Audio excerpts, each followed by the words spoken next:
We are paving over 50,000 acres of some of the best farmland on this planet in California every year. And we're doing it in the most inefficient way possible. We are paving an acre for every 8 new people. Ed Thompson directs the California chapter of the American Farmland Trust and co-authored a paper titled Paving Paradise, a New Perspective on California Farmland Conversion.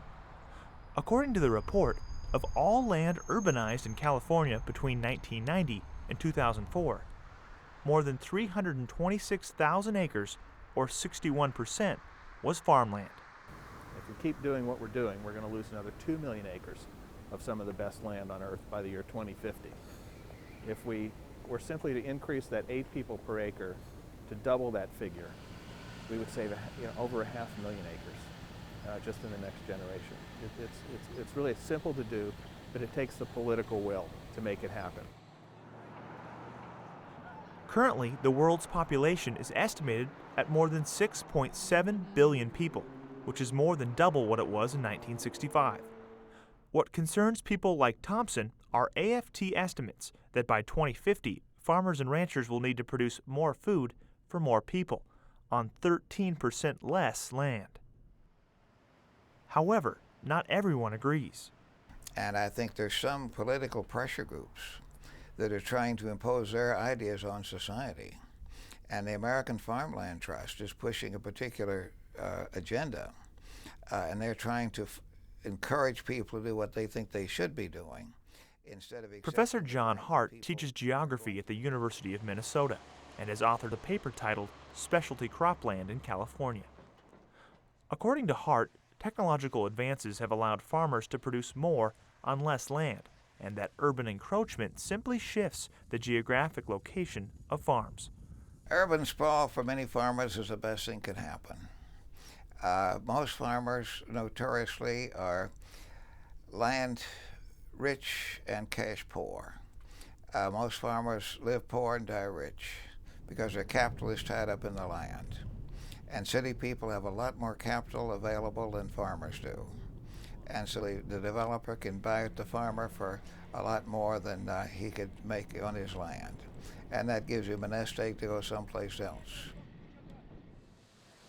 Los Angeles is home to nearly 18 million people and covers close to 34,000 square miles in 5 different counties. Despite being located in the middle of a desert, the City of Angels has a long history of businesses and residential homes replacing orchards and dairies. In Los Angeles County, the city of Dairy Valley actually got its name from the more than 400 dairies in the area. In 1956, cows outnumbered the 3,400 residents by nearly 30-1, and at one time, more milk was produced in Dairy Valley than anywhere else in the nation.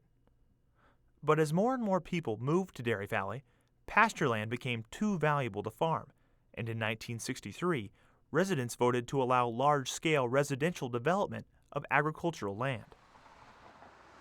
4 years later, the city of Dairy Valley changed its name to Cerritos. In 2008, the population was 52,300 people and no cows.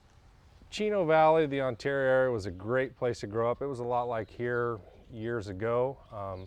Now with all the urban encroachment and the traffic and the people, the general public, they don't want to be too close to dairies and flies, so Willem DeBoer's grandfather was a dairy farmer in Dairy Valley.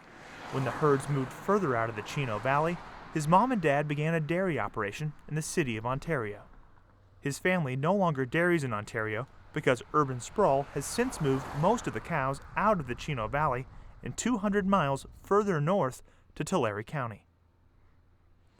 With over 300 operations, Tulare County ranks first nationally in dairy production.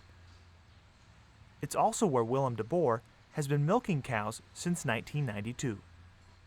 I think at the time land was $3,500 an acre up here versus land down there was probably selling for $50,000 an acre, so back in those days. So, plus you could acquire a lot more land, which is just better to handle your nutrient, management along with your farming, grow some feed for the cows, and just have a little more room than what we had in Southern California. When he lived in Ontario, DeBoer had to truck manure 200 miles for disposal and haul feed in for his cows. In Tulare County, he's able to reduce costs by applying manure on his own land to fertilize crops that feed his cows.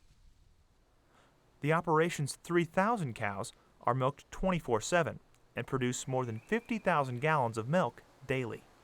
You know, the American consumer, I think, wants cheap food, and you know, that trickles all the way down to us, and we have to produce it as cheaply as possible.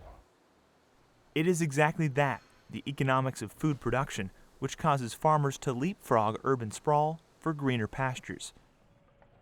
Urbanization often brings tougher environmental regulations, new neighbors who often complain about noise and odors associated with farming, and not surprisingly, rapidly appreciating farmland values. Between 2000 and 2006, Ontario land values skyrocketed from $50,000 per acre to $100,000 to more than $500,000 an acre. Many of the dairies that are still in the area are there only because of the California Land Conservation Act of 1965. The act allows farmers to sign 10-year contracts, so their acreage is taxed as agricultural land rather than at true market value. Last month, legislative budget writers recommended that California suspend for 1 year reimbursements to counties for lost tax revenues due to the California Land Conservation Act. The move would cut $34.7 million in state spending. Previously, Governor Schwarzenegger had recommended terminating the program in hopes of shoring up California's cavernous $26.3 billion deficit. Increasingly, the expectation that we can max out on the value of farmland by selling it for development is becoming an untenable, unsociable, unrealistic idea. What are we going to do to feed ourselves? A world with more people and less food is a sobering prospect and often is cited in the debate over urban sprawl. But according to USDA's Economic Research Service, urban use today comprises only 3% of the total land area of the contiguous states. And despite what may seem to be an alarming trend in farmland loss, the United States has an abundance of agricultural lands. USDA goes on to say there is little evidence to suggest that conversion of farmland to other uses poses any long-term threat to productive capacity. The land is not really needed at the moment. We're producing all the vegetables we can eat. So we don't have the problem of a shortage of food. The problem of American agriculture has always been overproduction. For Market to Market, I'm Andrew Bott.